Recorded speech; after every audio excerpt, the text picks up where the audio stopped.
గెలుపు కోసం వైసీపీ వాళ్ళు దొంగ ఓట్లతో వెళ్తున్నారంటూ చెప్తున్నారు. దానికి మీరేమంటారు? ఎవరి అమ్మ దొంగ ఓట్లు?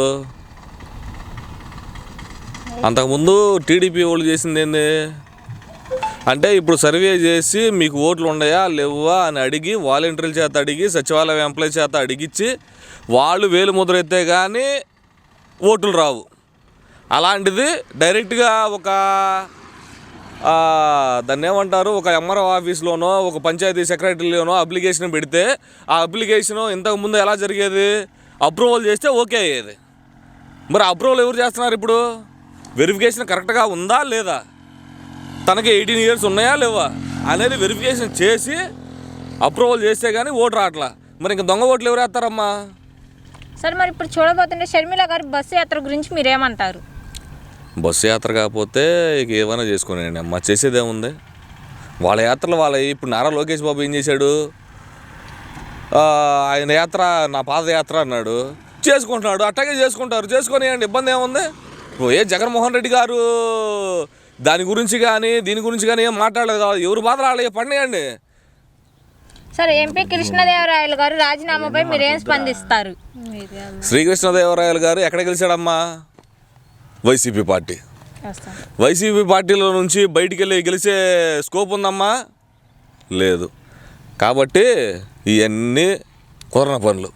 బీజేపీకి తొత్తుగా జగన్ అన్న వ్యవహరిస్తున్నారని చెప్పి షర్మిల గారు కామెంట్స్ చేస్తున్నారు. దాని మీద మీరేం చెప్తారు సార్? బీజేపీకి తొత్తుగా చేస్తే 10,200 కోట్లు ఎలా తెస్తాడమ్మా? తేడు కదా. మరి ఎన్ని ఎవరు తీసుకొస్తున్నారు? బీజేపీకి తొత్తుగా చేస్తే తేడు కదా ఎవరు. వాళ్ళకి ఏం చేశారో అదే చేయాలా. ఏపీలో అసలు అభివృద్ధి అంటూనే జరగలేదని చెప్పి అంటున్నారు. అభివృద్ధి అయితే ఇటు చూడమ్మా, ఒకసారి ఇటు చూపియమ్మా, తల్లిగడ చూపిరా.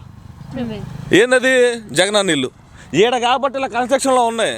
కొన్ని ఊర్లో ఆల్రెడీ ఇళ్లలో ఉన్నారు. మరి దానికి ఏమంటారు? మరి నెక్స్ట్ చెప్పండి సార్. ఒక పెన్షన్ రావాలంటే ఇదివరకు ఏం జరిగేదమ్మా, పంచాయతీ ఆఫీసులో ఎవరో ఒక ఆఫీసర్ వచ్చి కూర్చుంటే వచ్చి కాళ్ళు లేనోడైనా కీళ్ళు లేడైనా నీ బోటోళ్ళు నా బోటోళ్ళు వచ్చి తీసుకొచ్చేవాళ్ళు. ఇప్పుడు ఏం జరుగుతుందమ్మా? ఏం జరుగుతుంది ఇప్పుడు? ఇంటికి వచ్చి ఇదిగో మీ డబ్బులు అయ్యా, మీ డబ్బులు అమ్మ, అమ్మ మీ డబ్బులు అమ్మ అని ఎత్తున్నారు. దీనికంటే అభివృద్ధి ఏమన్నా కావాలా? అసలు వాలంటరీ అసలు అవసరమా వాలంటరీ వ్యవస్థ అంటూ ఎందుకు అసలు వాళ్ళు అని చెప్పి అడుగుతున్నారు. వాలంటీర్ లేకపోతే ఏం జరిగింది చెప్పండి ఒక మాట. మీకు డబ్బులు, మీకు క్యాస్ట్ సర్టిఫికేట్ కానీ ఇన్కమ్ సర్టిఫికేట్ కానీ లేకపోతే మీకు కావాల్సిన పథకాలు కానీ ఎవరన్నా మీ ఇంటికి వచ్చి చెప్పేవాళ్ళు ఉన్నారా? ఎవరన్నా మీ ఇంటికి వచ్చి తీసుకునేవాళ్ళు ఉన్నారా? మీ అప్లికేషన్లు ఎవరన్నా తీసుకెళ్ళి ఆఫీస్లో ఇచ్చేవాళ్ళు ఉన్నారా? ఇంతకుముందు ఏంది, ఎవడొక మా నాయకుడు అయితే వాళ్ళే, ఎవడో మా నాయకుడు అయితే వాళ్ళకే పనులు, వాళ్ళకే అన్నీ చేసేవాళ్ళు. ఇప్పుడు అలా కాదు కదా. కులం లేదు, మతం లేదు, ఏ పార్టీ లేదు, విభేదాలు ఏమి లేవు. అర్హుడువా తీసుకో, అంతే. అది జగనన్న ప్రభుత్వం. 100 to 200% YS Jaganmohan Reddy CM.